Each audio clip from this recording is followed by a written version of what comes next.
นี่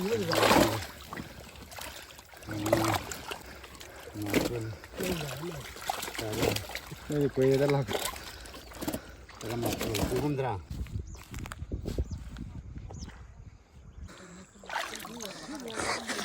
โค้งเน็ตไปไหนยังเอาอ่ะ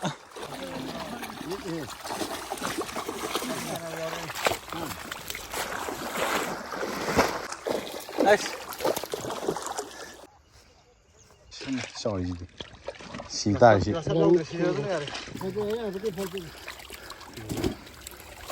ꯃꯌꯥꯝ ꯊꯝꯅꯦꯜꯗꯒꯤꯁꯨ ꯑꯗꯨꯝ ꯎꯕꯤꯔꯝꯃꯅꯤ ꯚꯤꯗꯤꯑꯣꯁꯦ ꯉꯥ ꯐꯥꯕꯒꯤ ꯑꯣꯏꯗꯣꯏꯅꯦ ꯑꯗꯣ ꯉꯥ ꯄꯥꯝꯕꯤꯕꯁꯤꯡꯅ ꯗꯦꯠ 3 ꯐꯥꯎꯗ ꯑꯗꯨꯝ ꯉꯥ ꯂꯧꯕꯤꯕ ꯌꯥꯒꯅꯤꯀꯣ ꯃꯌꯥꯝ ꯑꯩ ꯂꯣꯀꯦꯁꯟꯁꯨ ꯑꯗꯨꯝ ꯍꯥꯞꯆꯔꯕꯅꯦ ꯑꯗꯨꯒ ꯉꯥ ꯄꯥꯝꯕꯤꯕꯁꯤꯡꯅ ꯁꯤꯒꯤ ꯐꯣꯟ ꯅꯝꯕꯔꯁꯤꯗ ꯑꯗꯨꯝ ꯀꯟꯇꯦꯛ ꯇꯧꯁꯟꯕꯤꯔꯛꯑꯣ ꯑꯗꯨꯒ ꯃꯐꯝꯁꯤꯅ ꯇꯧꯕꯨꯜ ꯅꯤꯌꯔ VDF ꯀꯦꯝ ꯃꯅꯥꯛꯇ ꯑꯣꯏꯗꯣꯏꯅꯦ ꯑꯗꯨꯗꯤ ꯚꯤꯗꯤꯑꯣꯁꯦ ꯃꯊꯪ ꯑꯗꯨꯝ ꯃꯌꯥꯝꯒ ꯄꯨꯟꯅ ꯌꯦꯡꯃꯤꯟꯅꯔꯁꯦ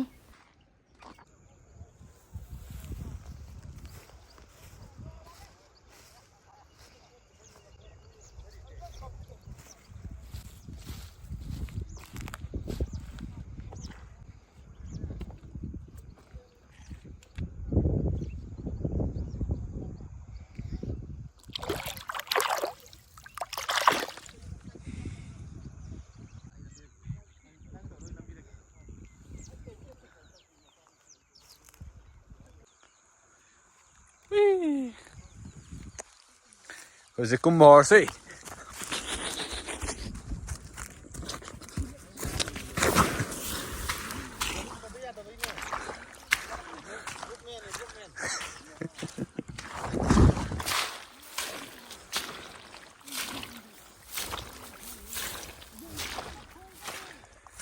Yung kagre. Aish.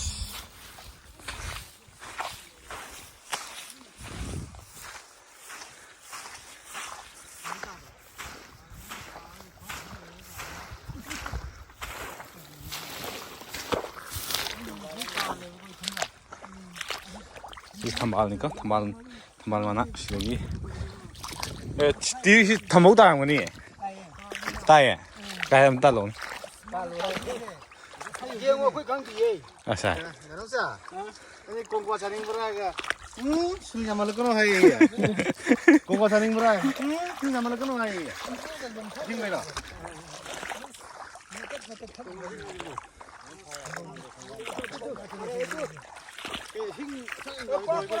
ꯌꯥꯒꯤꯔꯣꯏꯃꯦ ꯑꯩ ꯈꯔ ꯀꯪꯉꯒ ꯐꯥꯖꯦ ꯍꯥꯏꯔꯦ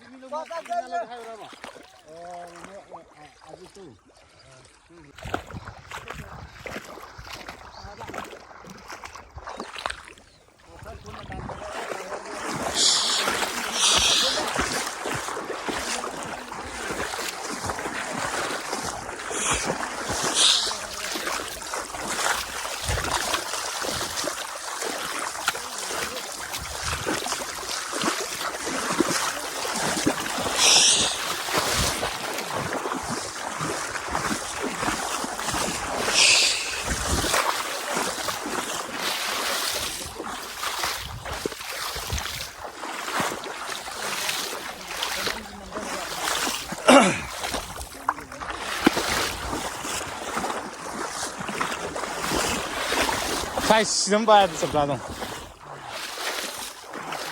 也行啊，少哎。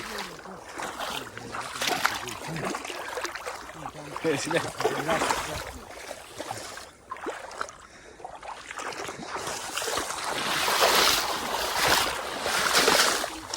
是的。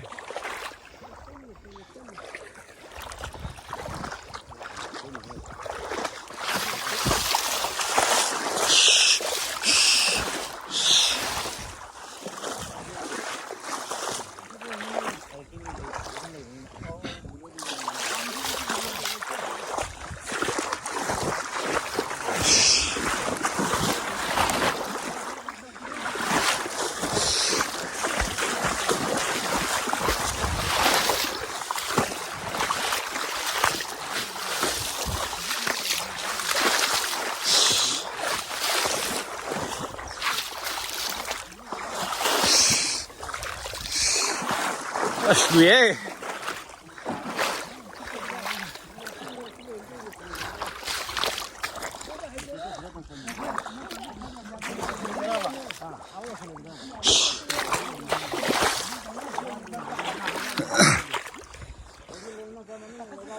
sai lên cả khale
khôn nhiệt bên đây thì ngao ạ.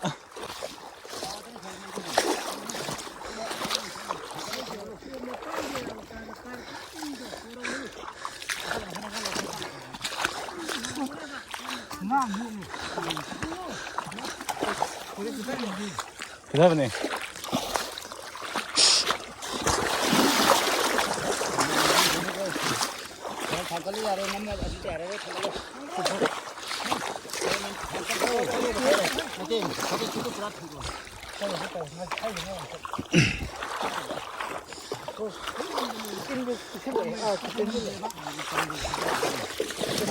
Saya masak dulu deh kere. Lekas saya standar gitu.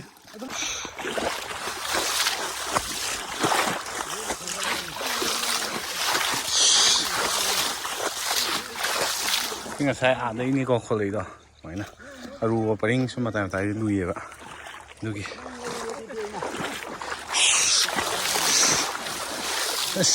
Semua ini nak dua isi yang kere.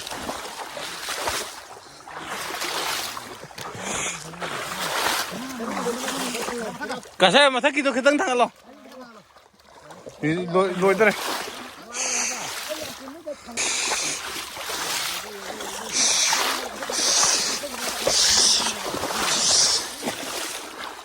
Semua di sini.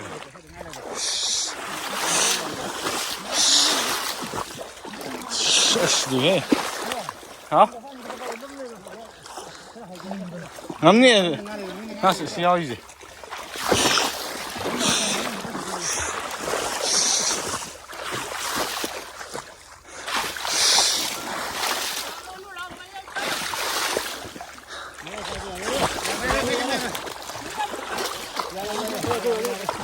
Ya.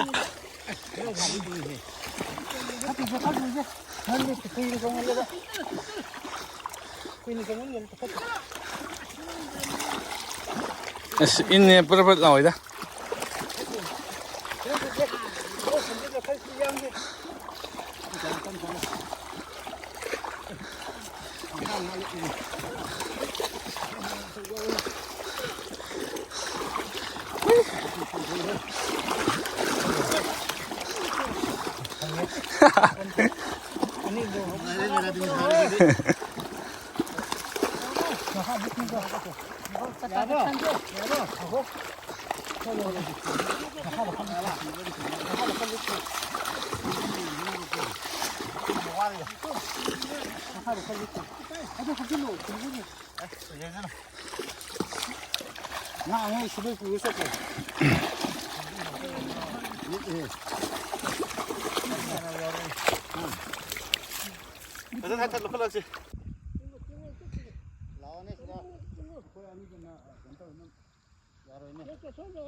Ai tripod program tu ni tu.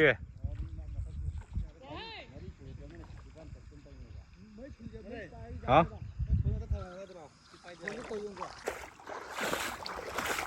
खोलेंगे इसलिए तीन नहीं माँ ngâm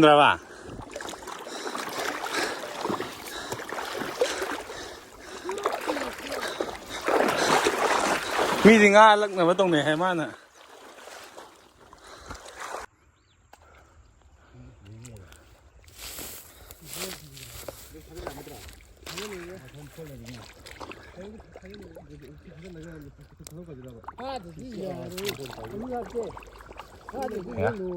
tu mà sai tôi xì đấy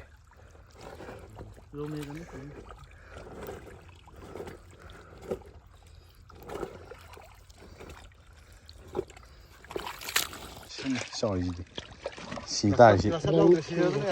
那这跟到哪是吧呢？是些呢。这边走不就怕这，这不了。但是哎哈不了子了。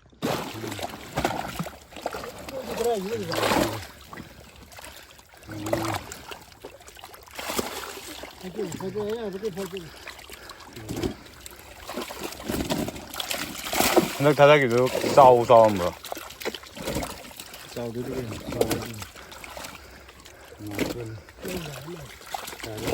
那就贵的了。这个嘛，就这么着，咱说啊，没那个路段的老肉水。怎么嘛嘞？啊，没空的，那得下的。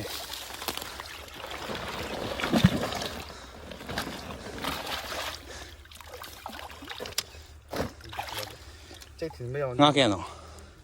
那这单车么？lumbu